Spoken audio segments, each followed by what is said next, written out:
Chaîne active, c'est Koné Amadou de blognaissance.com. Nous sommes là dans la série des vidéos consacrées à la connaissance et vous me connaissez déjà. Celui-là qui sur la chaîne active est très présent pour vous conseiller, pour vous donner beaucoup de conseils. Aujourd'hui, nous sommes là dans le cadre de l'émission Start Together. Vous savez que Start Together, c'est l'émission qui essaie de vous motiver à maintenir le cap pour pouvoir continuer comme il le faut.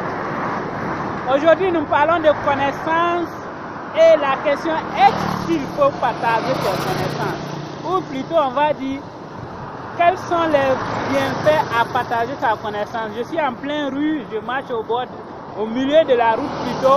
Voilà pourquoi vous avez tendance à avoir plus de bruit que ma voix.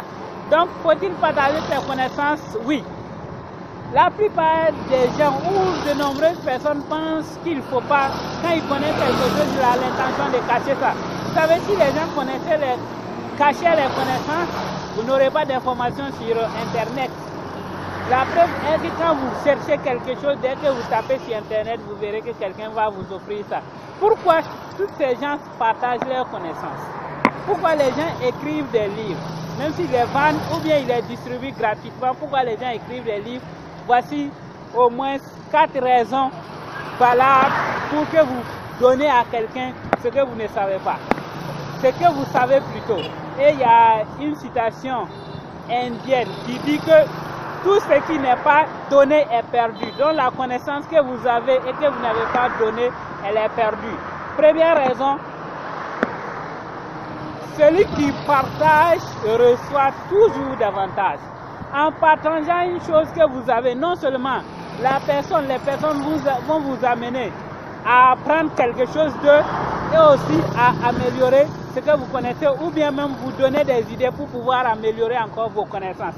Deux, vous allez apprendre. Comme je vous dis, même si c'est vous qui enseignez par exemple, si vous êtes enseignant, en donnant la connaissance, de par même les questions que les participants vont vous poser ou bien à qui vous transmettez les informations va vous poser, ça vous permet effectivement de vous maintenir en forme et surtout d'être énergétique. Voilà, troisième raison troisième raison plutôt, vous savez déjà vous aider les autres. Vous aidez les autres dans ce sens, pourquoi?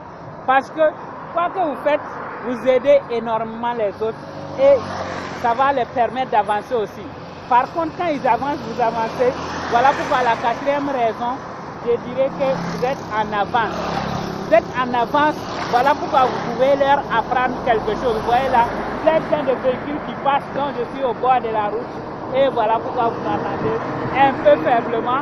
Et je suis énergétique, donc il n'y a pas de problème, je peux continuer de parler ainsi. Donc voici les 4 raisons pour lesquelles vous devriez partager ce que vous savez. Il faut partager, sinon si vous ne partagez pas, c'est perdu. Supposons que vous savez faire quelque chose, vous seul, ou bien que vous venez de découvrir quelque chose et vous ne partagez pas et vous mourrez. C'est perdu. Il faut encore que quelqu'un d'autre découvre ça. Voilà pourquoi il faut partager ce que vous avez. Ça va aider les autres et ça va. Si vous avez aimé cette vidéo, commentez, abonnez-vous et partagez. Les liens sont en bas, dans la description. Et n'oubliez pas d'aller sur blognaissance.com où vous avez le droit de prendre ce livre-là. Devenir son propre médecin ou celui-là, le modèle de business garanti. Ce livre-là même qui vous donne les conseils qui vous donne les sources de revenus sur Internet et même dans la vie active. Voilà, c'était Koné Amadou de blognaissance.com. Il y a le soleil sur mes yeux.